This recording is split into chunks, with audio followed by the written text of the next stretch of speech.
जय हिंद दोस्तों। उम्मीद करता हूं कि आप सब लोग बेहतर होंगे। स्वागत है आप सभी का एक बार फिर से SCS एकेडमी के यूट्यूब चैनल पर। दोस्तों हम लोग इस लेक्चर में MPPSC प्रीलिम्स के सिलेबस पर डिस्कस करते हैं और सिलेबस के यूनिट नंबर 10 के जो संवैधानिक और विभिन्न संस्थाएं दी गई हैं उन संस्थाओं के विभिन्न महत्वपूर्ण प्रश्नों पर हम चर्चा कर रहे हैं। और प्रश्नों पर चर्चा की श्रृंखला में आज का हमारा ये 7वां लेक्चर है, जिसमें हम बात करने वाले हैं NGT के बारे में, नेशनल ग्रीन ट्रिब्यूनल के बारे में या राष्ट्रीय हरित न्यायाधिकरण के बारे में। समस्या ये थी कि देश में जो न्याय व्यवस्था रही उस न्याय व्यवस्था के ऊपर पहले से कई सारे मुकदमों और बाकी चीजों का बोझ होता था।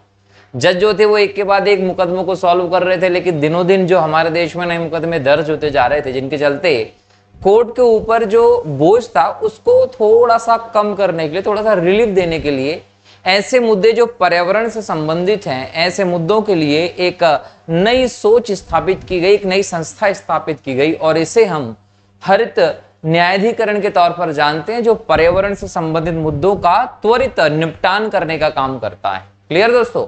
तो आज हम इसी कोर्ट के बारे में, इसी ट्रिब्यूनल के बारे में डिटेल में डिस्कशन करने वाले हैं।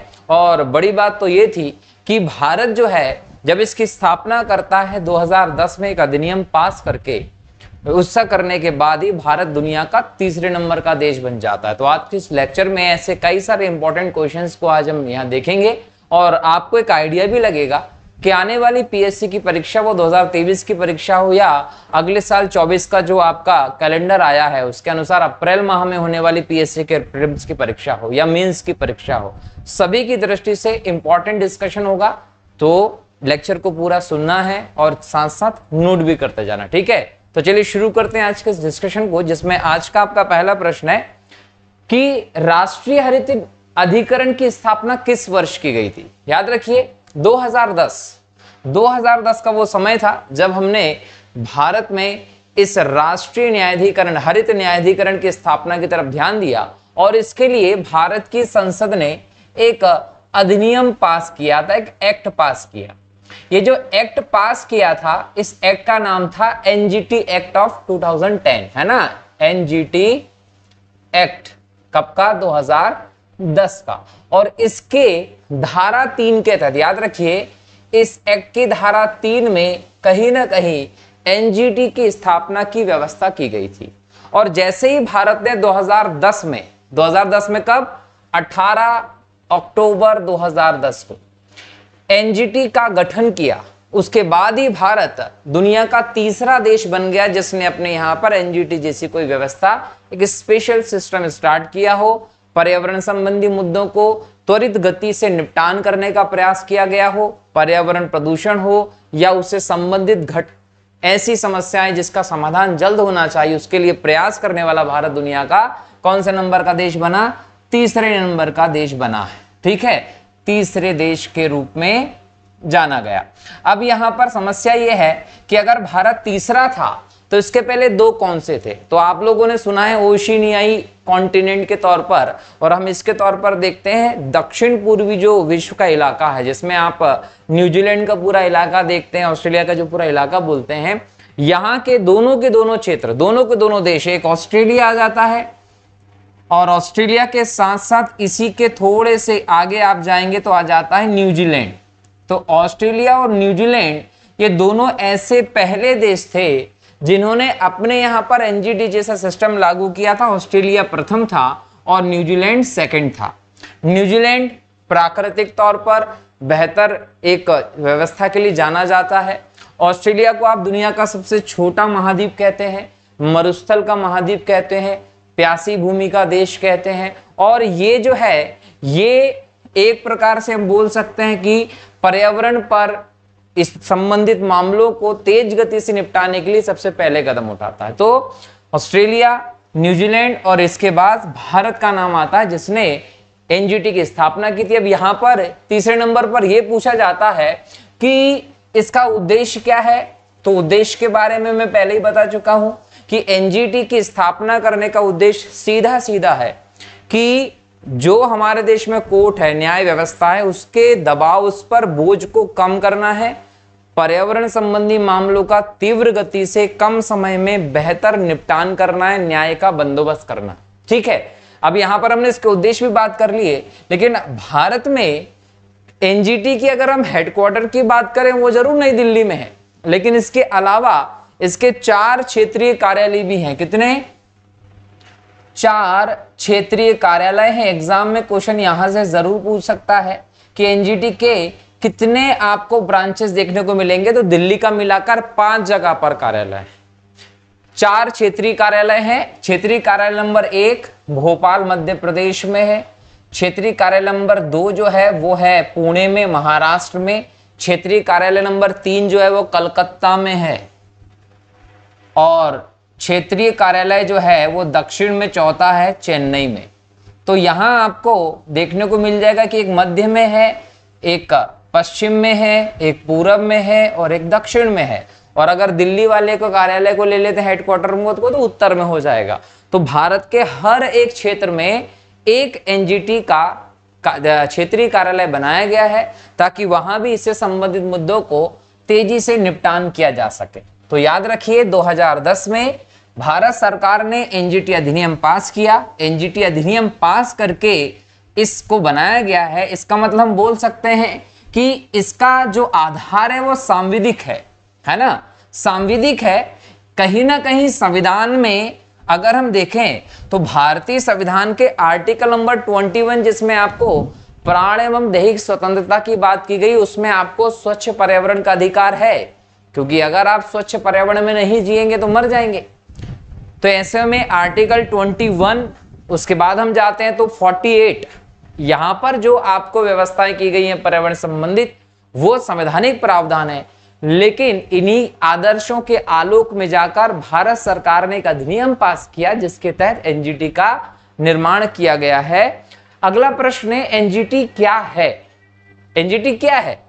क्या एनजीटी एक फास्ट ट्रैक कोर्ट है? बिल्कुल, एनजीटी एक फास्ट ट्रैक कोर्ट है। फास्ट ट्रैक कोर्ट मतलब तेजी से मुकदमों का निपटान करती है, बहुत तेजी से मुकदमों का निपटान करने के लिए है, तो फास्ट ट्रैक कोर्ट है।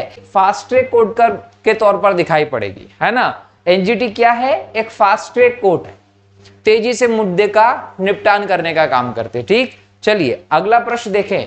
राष्ट्रीय हरित अधिकरण का मुख्यालय स्थित है, कहां स्थित है? दिल्ली में स्थित है। बता दिया है कि कहां पर स्थित है, दिल्ली में। राष्ट्रीय हरित अधिकरण के अध्यक्ष की नियुक्ति कौन करता है? जब हम इसकी संरचना की बात करते हैं दोस्तों, एक अध्यक्ष और अन्य सदस्यों को मिलाकर एक बहुसदस्यीय एक ऑर्गेनाइजेशन के तौर पर आपको एनजीटी दिखाई पड़ता है। और जब हम इसके अध्यक्ष की नियुक्ति की बात करते हैं तो केंद्र सरकार के पास इसके अधिकार हैं। मतलब एनजीटी का जो अध्यक्ष होता है उसकी जो नियुक्ति होगी वो याद रखेंगे सीजेआई, भारत के मुख्य न्यायाधीश जो होते हैं के परामर्श से होती है। किसके परामर्श से होती है? सीजेआई के परामर्श से होती है। कर्ता कौन है? केंद्र सरकार। केंद्र सरकार जो है वो भारत के मुख्य न्यायाधीश से सलाह लेगी और उस सलाह के बाद एनजीटी के अध्यक्ष को नियुक्त करती है। अगर हम बात करें सदस्यों की, तो यहां पर न्यायिक सदस्य भी होते हैं प्लस यहां पर विशेषज्ञ सदस्य भी होते हैं। अगर हम न्यायिक सदस्य और विशेषज्ञ सदस्यों के चयन की बात करें तो इसके लिए एक चयन समिति होती है। इस चयन समिति की सिफारिश के आधार पर ही केंद्र सरकार जो होगी वो इनका बोल सकते नियुक्ति करती है। तो एनजीटी जो है वो इस क्षेत्र में हमें अलग व्यवस्था दिखाई पड़ती है। इसके अध्यक्ष की नियुक्ति केंद्र सरकार करेगी और जब केंद्र सरकार इसके अध्यक्ष की नियुक्ति करती है तो उसके लिए वो भारत के मुख्य न्यायाधीश का परामर्श लेती है। अगला प्रश्न है राष्ट्रीय हरित न्यायाधिकरण में अधिकतम कितने सदस्यों का प्रावधान है? तो याद रखेंगे अधिकतम 20 सदस्य, न्यूनतम 10 सदस्य। बोला है कम से कम 10 और अधिकतम कितने? 20। अधिकतम 20, ये याद रखिएगा। इस प्रकार से हम कह सकते हैं कि यह एक बहुसदस्यीय संस्था है जिसमें अध्यक्ष होता है, न्यायिक सदस्य होते हैं, विशेषज्ञ सदस्य होते हैं। और यहां पर एक बात और याद रखिएगा कि इनका जो कार्यकाल होता है कार्यकाल जो होता है वो 5 वर्ष का होता है। कार्यकाल 5 वर्ष का होता है और ये भी है कि ये पुनः नियुक्ति के पात्र नहीं होते हैं। तो एग्जाम में अगर पूछेंगे कि एनजीटी के अध्यक्ष या सदस्य हैं, उनका कार्यकाल कितने वर्ष का होता है, तो क्या बताएंगे? तो बताएंगे कि 5 वर्ष का होता है। क्या ये उसी पद पर दोबारा बन सकते हैं? तो बोले नहीं, एक बार ही बनेंगे, उसके बाद नहीं बनेंगे। राष्ट्रीय हरित अधिकरण के अध्यक्ष के संबंध में निम्न में से कौन सा कथन सही है, ये बताना है। तो यहाँ देखिए, अध्यक्ष केवल उसी व्यक्ति को नियुक्त किया जा सकता है जिसने पर्यावरण के क्षेत्र में 10 वर्ष काम किया हो। जरूरी नहीं है, बिल्कुल जरूरी नहीं है। अध्यक्ष केवल उच्च न्यायालय के सेवारत अथवा सेवानिवृत्त न्यायाधीश को नियुक्त किया जा सकता नहीं। सुप्रीम कोर्ट के न्यायाधीश को भी बना सकते हैं भाई, जरूरी नहीं है उच्च न्यायालय के सेवानिवृत्त न्यायाधीश को ही बनाएंगे, बराबर।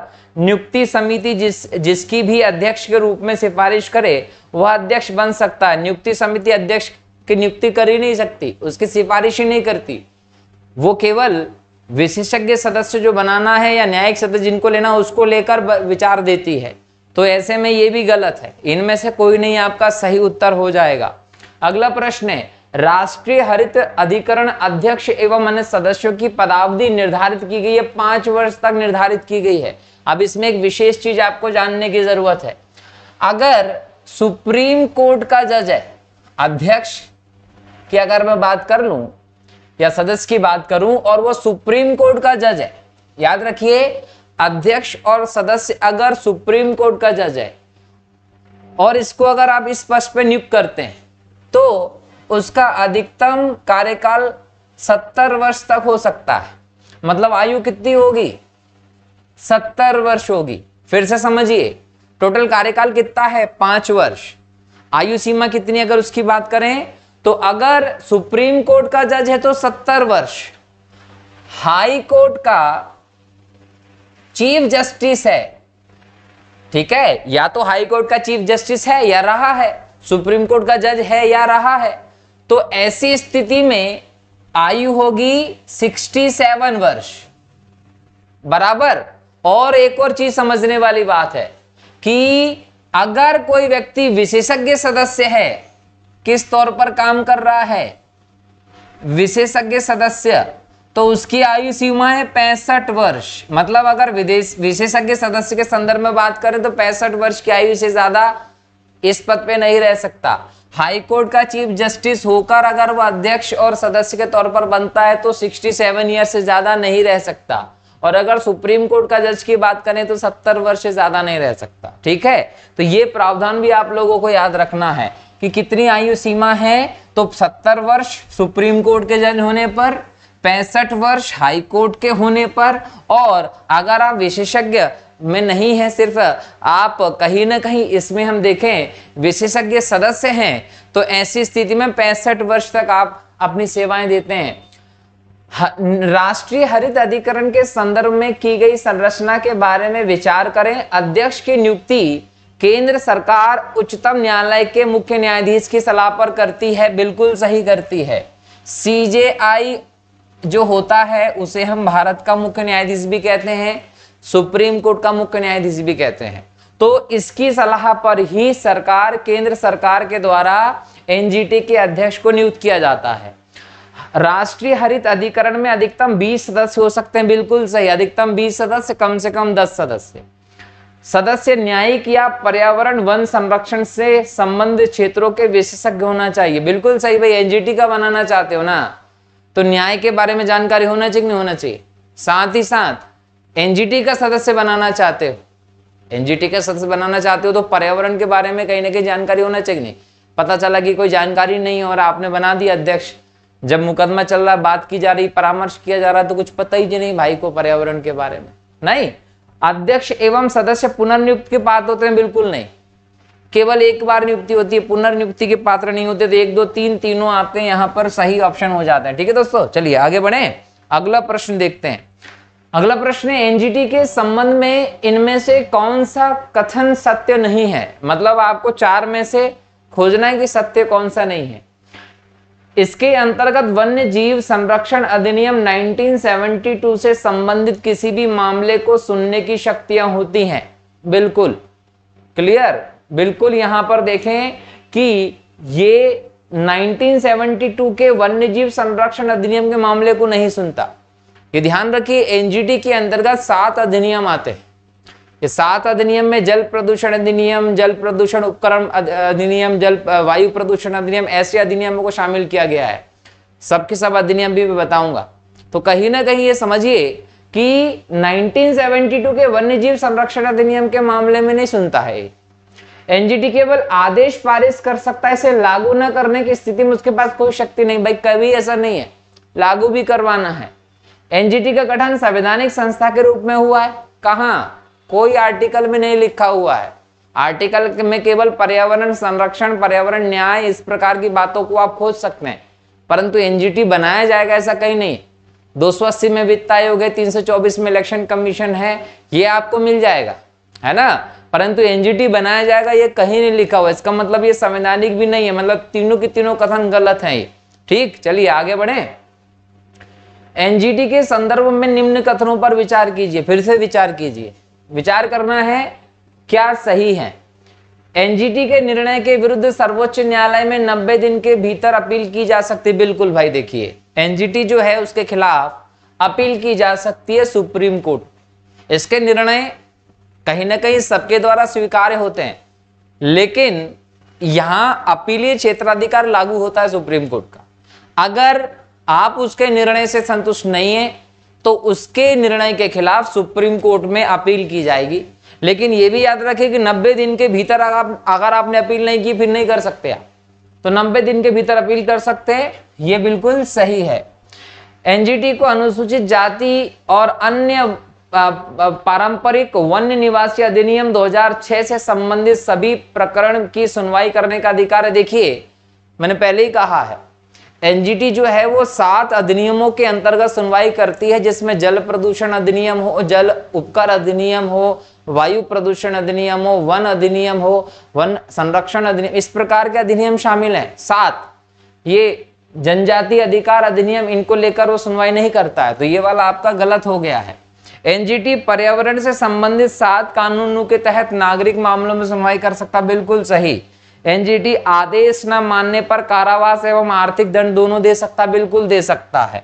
आर्थिक दंड तो करोड़ों में भाई, कारावास तो ठीक है, अगर आपने आदेश की अवहेलना की तो करोड़ों में दंड लग जाता है कि नहीं। एनजीटी के संबंध में निम्न कथनों पर विचार कीजिए। विचार करना भाई, यह एक न्यायालय की भांति कार्य करता, बिल्कुल सही है, यह एक न्यायालय के भांति कार्य करता है, फैसला सुनाता है, दंड देता है। यह उन मामलों की सुनवाई करता जो प्रत्यक्ष रूप से पर्यावरणीय हो, पर्यावरणीय मामलों को सुनवाई करता, उसके अलावा किसी मामले की सुनवाई नहीं करता है। उन मामलों की सुनवाई करता जो अप्रत्यक्ष रूप से पर्यावरणीय हो, अप्रत्यक्ष रूप से भी पर्यावरण से जुड़े हुए, पर्यावरण से जुड़े होने चाहिए।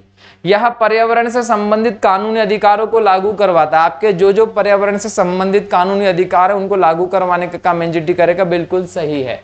राष्ट्रीय हरित अधिकरण के प्रथम अध्यक्ष इनमें से कौन थे? आदर्श कुमार गोयल जी, स्वतंत्र कुमार जी, लोकेश्वर सिंह पंदा, केजी बालकृष्णन। तो लोकेश्वर सिंह पंदा जो है ये शिमला हिमाचल प्रदेश से थे और इनको एनजीटी का पहला अध्यक्ष बनाया गया था। ये आप लोगों को ध्यान रखना, न्यायमूर्ति थे, ठीक है। एनजीटी पर्यावरण से संबंधित कितने कानूनों के तहत नागरिक मामलों में सुनवाई कर सकता, अभी बताया था 7 कानूनों के तहत। इसमें नंबर 1 जो आता है दोस्तों वो जल प्रदूषण एवं जल प्रदूषण संरक्षण एवं नियंत्रण। ये जो अधिनियम है ये आया था एक 1974 में। अब दूसरा है जल पर ही उपकर अधिनियम, जो है जो उपकर अधिनियम है इसको लेकर भी ये काम कर सकता है, ये आया था 1977 में।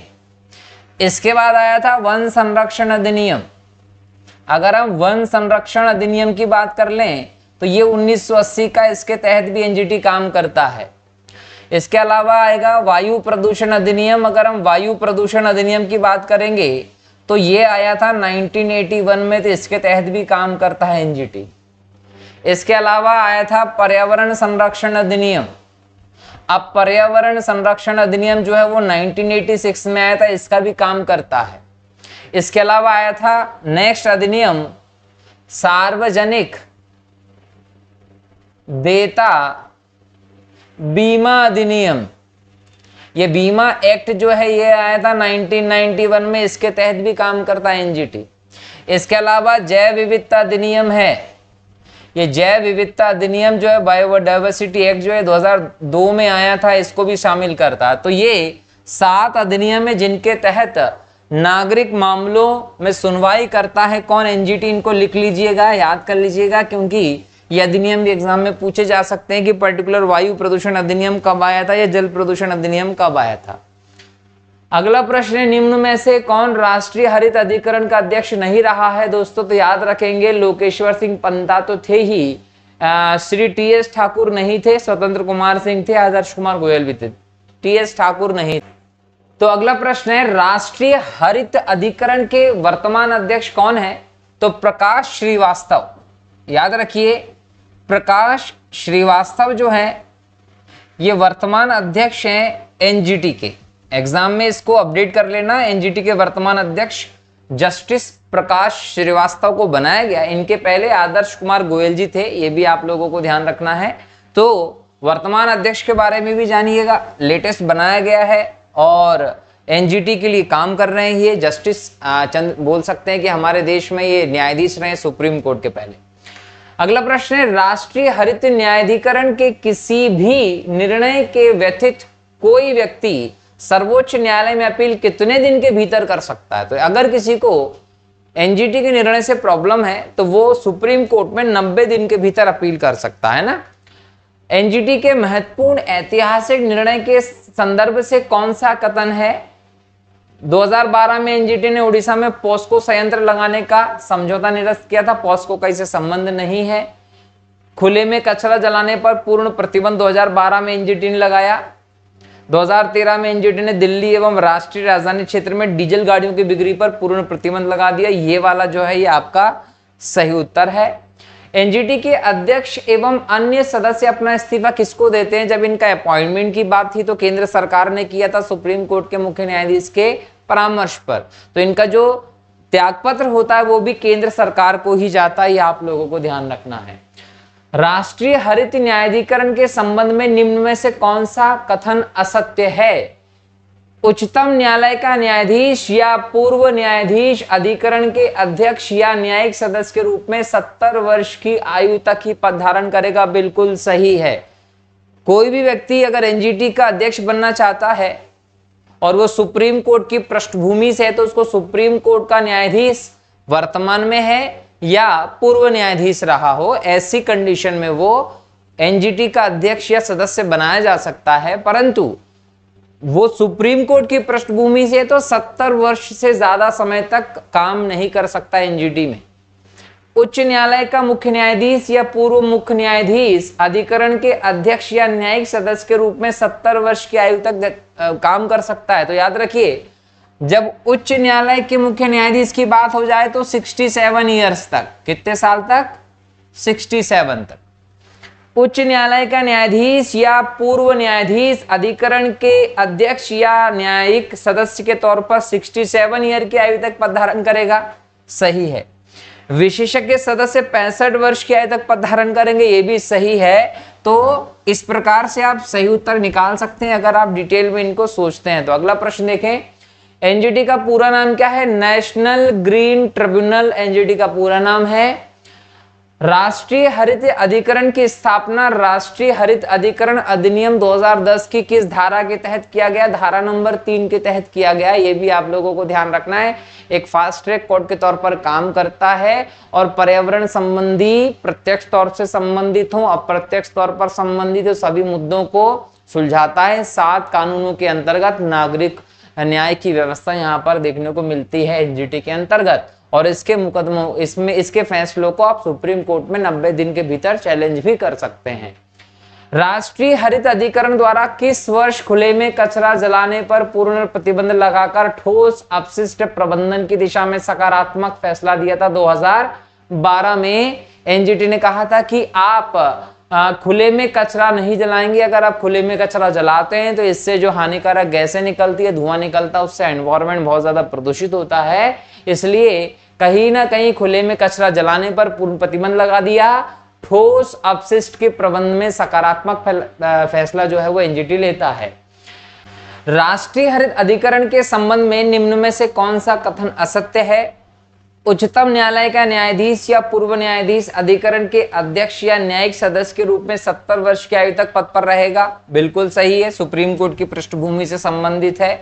उच्च न्यायालय का मुख्य न्यायाधीश या पूर्व मुख्य न्यायाधीश अधिकरण के अध्यक्ष या न्यायिक सदस्य के रूप में 70 वर्ष की आयु तक काम करेगा, ये वाला गलत है। अभी मैंने थोड़ी देर पहले बताया, उच्च न्यायालय का न्यायाधीश या पूर्व न्यायाधीश अधिकरण के अध्यक्ष या न्यायिक सदस्य के रूप में 67 वर्ष की उम्र तक आयु धारण करेगा। बिल्कुल सही है।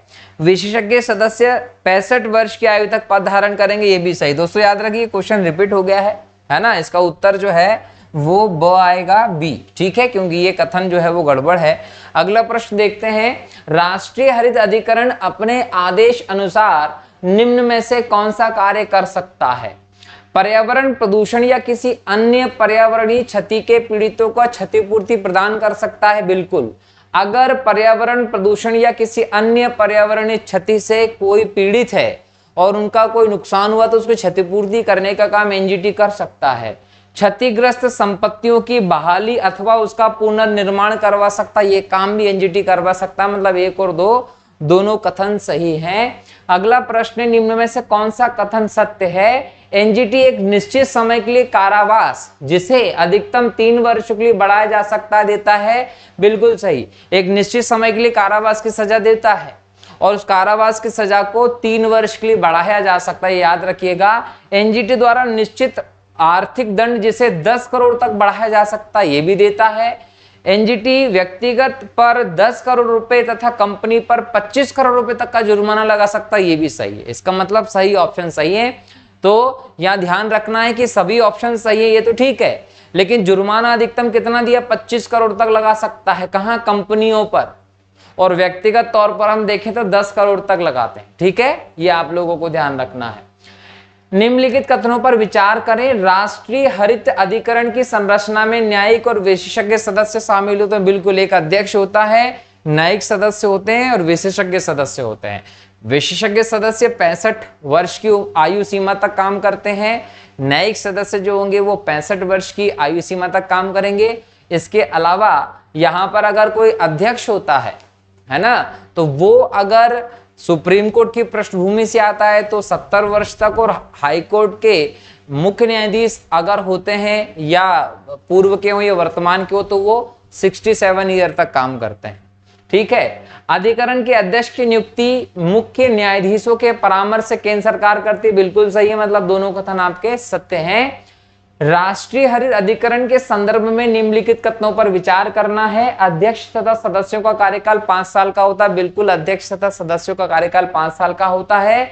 अध्यक्ष एवं सदस्य पुनः नियुक्ति के पात्र होते हैं। बिल्कुल नहीं, एक पद पर दोबारा से नियुक्ति संभव नहीं होती। उसका एक कारण भी, उसका कारण जरा समझिए, लॉजिकल चीज क्या होती है। जनरली क्या होगा कि या तो हाई कोर्ट के मुख्य न्यायाधीश को या फिर सुप्रीम कोर्ट के न्यायाधीश को आप इसके अध्यक्ष और सदस्य के तौर पर स्थापित करते हैं।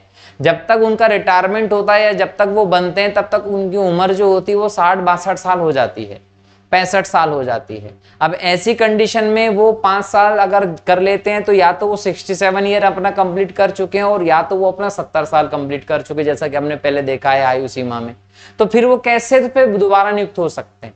दोबारा नियुक्त होने के लिए उनके पास एक्स्ट्रा टाइम भी होना चाहिए और बहुत रेयर केस में देखा जाएगा कि किसी ऐसे व्यक्ति को बनाया जाए। तो कहीं ना कहीं दूसरा वाला गलत है, पहला वाला सत्य, तो केवल एक सत्य है, सही उत्तर हो जाएगा।